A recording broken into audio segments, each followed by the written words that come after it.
नमस्कार दोस्तों, मैं सरोज पांडे। आज भगवान परशुराम का जन्मदिन है। राम से बन गए परशुराम। सोचिए, अगर भारत का एक एक नौजवान परशुराम बन जाए तो फिर भारत कहाँ से कहाँ पहुँच जाएगा। एक ऐसे अमर विभूति, कहा जाता है कि 8 अमर गुरुओं में या अवतारों में जो 8 अमर अवतार हैं उनमें से एक है भगवान परशुराम। कैसे वो राम से बने परशुराम, और आज भी उन्हें अमर माना जाता है, यानी कि आज भी वो कहीं न कहीं इस धरती पर हैं। आज मैं उनके जन्मदिन पर उन्हें बहुत बहुत प्रणाम करते हुए आप सभी को उनके बारे में कुछ बातें बताना चाहता हूँ। पहली बात कि उनका बचपन का नाम था राम। भगवान परशुराम के माता जी का नाम था रेणुका और उनके पिताजी ऋषि जमदग्नि। अगर ऐतिहासिक और पौराणिक रूप से बात करूँ तो उनका परिवार और ख़ानदान बहुत बड़ा है, लेकिन मैं मुख्य बात पर ही प्रकाश डालूंगा क्योंकि आज का मेरा जोर इस बात पर है। जैसे हम सभी एक गाना सुनते हैं ना, भारत का बच्चा बच्चा जय श्री राम बोलेगा। लेकिन आज मैं आपसे पूछता हूँ, अगर भारत का एक एक नौजवान परशुराम हो जाए तो फिर भारत कहाँ से कहाँ पहुँचेगा। और एक एक नौजवान तो दूर की बात है, एक परशुराम काफ़ी है। अगर हमारे भारत में एक परशुराम आज हो जाए तो फिर वो भारत के सनातन धर्म को, यानी कि हिंदू धर्म को, कहाँ से कहाँ लेकर जा सकते हैं। मैं बहुत ही प्रभावित हूँ भगवान परशुराम से। शुरुआत के दिनों में तो यही कहा जाता है कि उनकी माता जी रेणुका और पिता जमदग्नि ने उनका नाम राम रखा था और उनके 5 भाई थे, सबसे छोटे थे राम। जब वो अपने स्कूली शिक्षा को, यानी उस समय गुरुकुल की शिक्षा होता था, गुरुकुल की शिक्षा को पूरा करके जब वो अपने घर लौट रहे थे तो प्रथम क्षण में ही, जैसे ही वो अपने घर पहुंचते हैं, उनके पिताजी ने आदेश दिया कि अपनी माता का सिर काट दो।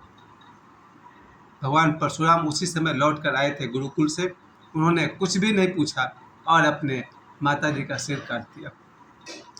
ऐसी कथाओं में आता है कि उनके पिताजी किसी बात से बहुत ही क्रोधित थे अपनी धर्मपत्नी से, और उन्होंने अपने सबसे बड़े बेटे को आदेश दिया कि अपनी माता का सिर काट दो, और उसने इनकार कर दिया।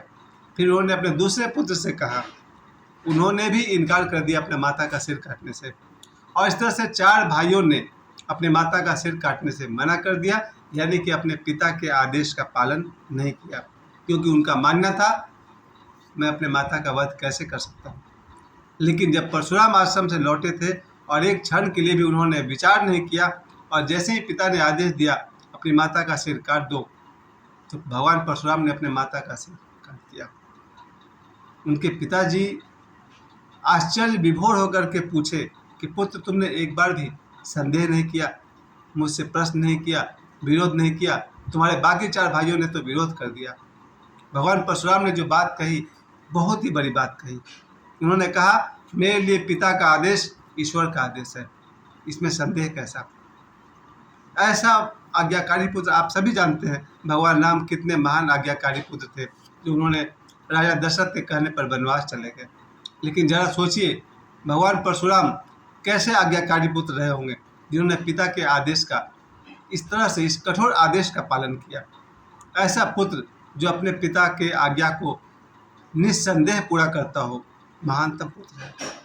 उनके पिताजी ने भी, कथा कहती है कि उनके पिताजी ने उन्हें अजर अमर होने का वरदान दिया, यानी कि कभी उनकी मृत्यु नहीं होगी। और उनसे ये भी पूछा कि बोलो पुत्र, तुम्हारी कोई इच्छा है तो वर मांग लो। और परशुराम जी ने कहा कि पिताश्री, मेरी माता जी के भूल को क्षमा कर दीजिए, और आप तो संजीवनी विद्या के ज्ञाता हैं, उन्हें पुनर्जीवित कर दीजिए। और उनके पिताजी ने उनकी माता जी को पुनर्जीवित कर दिया।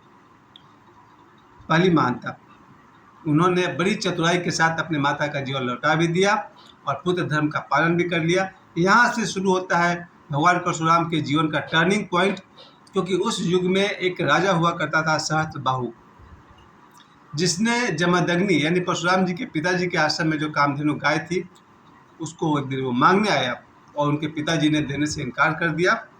तो उसने कामधेनु गाय की चोरी कर ली और उनके पिता की हत्या कर दी। भगवान परशुराम के पिता की हत्या होने पर उनकी माता जी रेणुका जी रो रही थी। तभी परशुराम जी कहीं से पहुंच गए। उन्होंने अपनी माता को वचन दिया कि माता, मैं गिन रहा था कि आपकी आंखों से 21 बूंद आंसू गिरे हैं। मैं प्रतिज्ञा करता हूँ कि मैं 21 बार इस धरती को क्षत्रिय से खाली कर दूंगा। उस समय की बात है जब क्षत्रिय शक्तिशाली होने के साथ साथ अत्याचारी हुआ करते थे।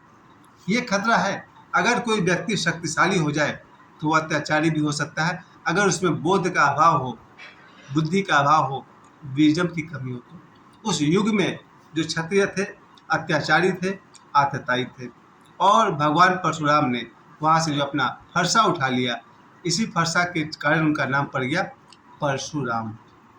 और कहते हैं कि परशुराम जी ने 21 बार इस धरती को क्षत्रियों से खाली कर दिया। पूरी बात कुछ और है। उन्होंने क्षत्रियों से मात्र खाली नहीं किया था, बल्कि अत्याचारी क्षत्रियों से धरती को खाली कर दिया था। और फिर आता है वो रामचरितमानस। रामायण का उद्देश्य आता है जहाँ भगवान राम शिव जी के धनुष को तोड़ते हैं, और वहाँ उस धनुष के टूटने की आवाज़ से भगवान परशुराम उस महल में प्रवेश करते हैं, और वो बताते हैं कि वो भगवान शिव के शिष्य हैं, और जो विश्वामित्र जी वहीं बैठे हुए हैं उनसे भी उन्होंने शस्त्र विद्या सीखी थी। दोनों में वाद विवाद होता है, भगवान परशुराम में और भगवान राम में। भगवान राम भगवान परशुराम को प्रणाम करते हैं। ध्यान दीजिएगा, जब इन्होंने अपना परिचय दिया कि मैंने 21 बार क्षत्रियों से धरती को खाली कर दिया है, फिर भगवान राम ने परशुराम जी को प्रणाम क्यों किया? उन्हें तो घृणा करनी चाहिए थी। नहीं, भगवान राम जानते थे कि भगवान परशुराम विष्णु जी का वो अवतार है जिन्होंने आतताई क्षत्रियों को मारा था। किसी सहृदय और भले क्षत्रिय की बात नहीं कर रहे थे। खैर, वहाँ कुल मिलाकर जब देखा भगवान परशुराम ने कि अब भगवान राम आ चुके हैं, अब उनकी कोई ज़रूरत नहीं है, और भगवान परशुराम ने वहाँ पर रिटायरमेंट ले लिया, अपने हथियार फेंक दिए, परसा फेंक दिया, और समझ गए अब अत्याचारियों का नाश करने के लिए भगवान राम आ चुके हैं। थर्ड सीन, यही भगवान परशुराम का शिष्य बनते हैं बाद में कर्ण। महाभारत काल में भगवान परशुराम के शिष्य थे द्रोणाचार्य, भगवान परशुराम के शिष्य थे भीष्म पितामह, और ये 3 लोग काफ़ी थे। महाभारत काल में परशुराम जी के जो शिष्य भीष्म पितामह थे, एक और कहानी कहीं आती है, परशुराम जी का और भीष्म पितामह का युद्ध होता है। उतना लंबा समय नहीं हम सबके पास, मैं सिर्फ कुछ ही देर के लिए 10 मिनट के लिए आप लोगों से बात करता हूँ। कुल मिलाकर मैं यही कहना चाहता, महाभारत का युद्ध तो पहला ही दिन खत्म हो जाता, क्योंकि भीष्म के होते हुए जहाँ पर द्रौपदी का चीरहरण हुआ था, अगर भीष्म पितामह चाहते एक पल में बात वहीं खत्म हो जाती।